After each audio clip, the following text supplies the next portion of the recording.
আমরা এখন কনক ভবনের পথে। বলা হয় সীতামাকে মা কইকেয়ী বিয়ের পর মুখ দেখে দিয়েছিল কনক ভবন।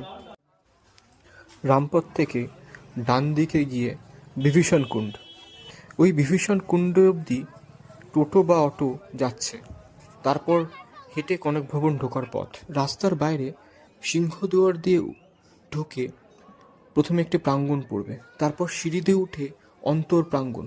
বলা হয় এই অন্তর প্রাঙ্গণেই স্বয়ং হনুমানজি বিরাজ করছেন। মাতা কৈকেয়ীর অনুরোধে রাজা দশরথ স্বয়ং বিশ্বকর্মাকে দিয়ে এই মহল বানিয়েছিলেন। এই ভবনে কোনো পুরুষের ঢোকার অধিকারই ছিল না। মান্যতা আছে কি দাপরে ভগবান শ্রীকৃষ্ণ স্বয়ং অযোধ্যার কনক ভবনে এসেছিলেন এবং তিনি তার দ্বার উদ্ঘাটন পুনরায় করেন। ভবনে প্রভু শ্রীরামচন্দ্র স্বয়ং বিরাজ করছেন।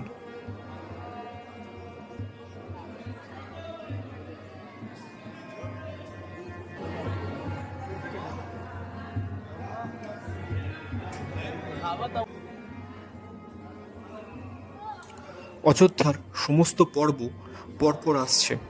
এত অবধি দেখে থাকলে যদি একটু কিছু ভালো লেগে থাকে তবে প্লিজ সাবস্ক্রাইব করে দেবেন।